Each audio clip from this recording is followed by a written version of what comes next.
BRS అధినేత కేసీఆర్ కు మంత్రి తుమ్మల నాగేశ్వరరావు షాక్ ఇచ్చారు. జస్టిస్ పీసీ ఘోష్ కమిషన్ కు మంత్రివర్గ ఉపసంఘానికి సంబంధించి మంత్రి తుమ్మల నాగేశ్వరరావు సంచలన లేఖ రాశారు. ఇప్పటి వరకు విచారణకు హాజరైన నేతలు కేబినెట్ ఆమోదం మేరకే కాళేశ్వరం నిర్మాణం జరిగిందని ప్రకటించారు. కానీ మంత్రి తుమ్మల నాగేశ్వరరావు మాత్రం అప్పట్లో కేబినెట్ ఆమోదం జరగలేదని బాంబు పేల్చారు.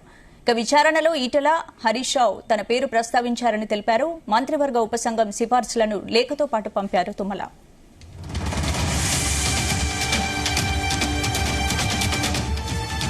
ఇదే అంశానికి సంబంధించి పూర్తి అప్డేట్స్ మా చీఫ్ న్యూస్ కోఆర్డినేటర్ రాధాకృష్ణ అందిస్తారు. రాధాకృష్ణ. గుడ్ ఈవినింగ్ స్పందన. మంత్రి తుమ్మల నాగేశ్వరరావు జస్టిస్ పినాకిని ఘోష్ కమిషన్ కు లేఖ రాశారు. సో మొత్తంగా కూడా కాళేశ్వరం కమిషన్ సంబంధించి కాళేశ్వరం విషయంలో, ప్రాజెక్టు విషయంలో జస్టిస్ పినాకిని ఘోష్ విచారణ చేసిన సంగతి అందరికీ తెలిసిందే. ఈ నేపథ్యంలో మొత్తంగా గత 3-4 వారం రోజులుగా కీలకమైనటువంటి రాజకీయ నాయకులు, గత బీఆర్ఎస్ లో పనిచేసినటువంటి సీఎం, అదేవిధంగా మంత్రులకు సంబంధించినటువంటి కాళేశ్వరం ప్రాజెక్టు కీలకంగా వివరించాలని ఒక ఉద్దేశంతో ఆ ముగ్గురికి సంబంధించి హరీష్ రావు, ఈటల రాజేందర్, అదేవిధంగా కేసీఆర్, ఈ ముగ్గురిని కూడా మొత్తంగా కూడా కాళేశ్వరం కమిషన్ విచారించింది. సో జస్టిస్ పినాకిని ఘోష్ విచారించిన సంగతి తెలుసు. అయితే ఇప్పుడు తాజాగా మంత్రి తుమ్మల జస్టిస్ పినాకిని ఘోష్ కు లేఖ రాయడం సంచలనంగా మారింది. ఎందుకంటే మొత్తంగా కూడా కాళేశ్వరం ప్రాజెక్ట్ కి సంబంధించి వ్యవహారంపై అందరు ఈ ముగ్గురు కీలక నేతలు ఒక క్వశ్చన్ మాత్రం అడిగింది. అదేంటంటే కేబినెట్ ఆమోదం ఉందా లేదా ఈ కాళేశ్వరం ప్రాజెక్ట్ సంబంధించి,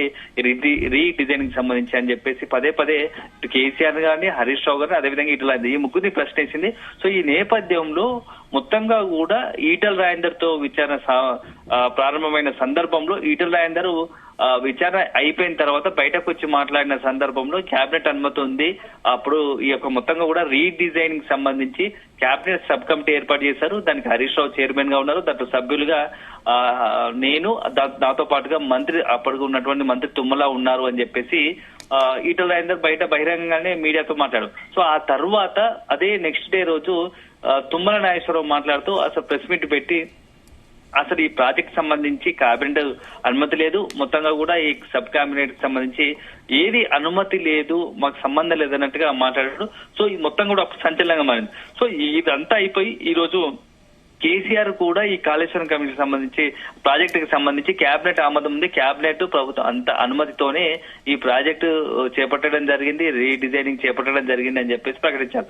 సో ఇదంతా ముగిసిన తర్వాత కాళేశ్వరం ప్రాజెక్టు ఇక తుది అంకానికి చేరింది. ఇక నివేదిక ఒకటే సమర్పించడం మిగిలి ఉంది అనుకుంటున్న తరుణంలో ప్రస్తుతం మంత్రిగా ఉన్నటువంటి, వ్యవసాయ శాఖ మంత్రిగా ఉన్నటువంటి తుమ్మల రకంగా బాంబు పేల్చారని చెప్పవచ్చు.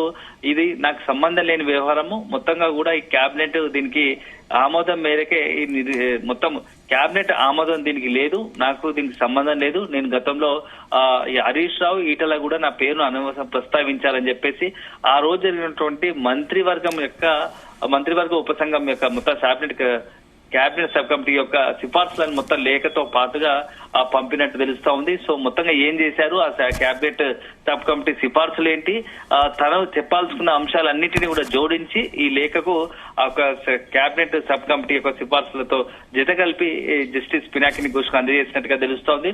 సో ఇప్పుడు ఆ లేఖలో ఈ మొత్తం ప్రాజెక్టుకు సంబంధించి ఆ రోజు మంత్రివర్గంలో ఉన్నాడు కాబట్టి, అదేవిధంగా కేబినెట్ సబ్ కమిటీలో ఉన్నాడు కాబట్టి ఆయన ఏ అంశాలను పొందుపరిచారో ఆ లేఖలో అనేది మాత్రం ఇప్పుడు ఆసక్తికరంగా మారింది. సో ఆ లేఖలో నిజంగానే అసలు ఈ కేబినెట్ సబ్ కమిటీకి, అదేవిధంగా కేబినెట్ ఆమోదం కాళేశ్వరం ప్రాజెక్టుకు ఉందా లేదా, ఇప్పుడు రీడిజైన్ కి సంబంధించి కేబినెట్ సబ్ కమిటీ అనుమతి ఉందా లేదా అనేది మాత్రం ఇప్పుడు చర్చనీయాంశంగా మారుతుంది. సో తుమ్మల మన ప్రెస్ మీట్ పెట్టిన అంశాన్నే ఈ రోజు అదే అంశాన్ని లేఖలో పేర్కొన్నట్టుగా తెలుస్తా ఉంది స్పందన. Right, thank you Radhakrishna.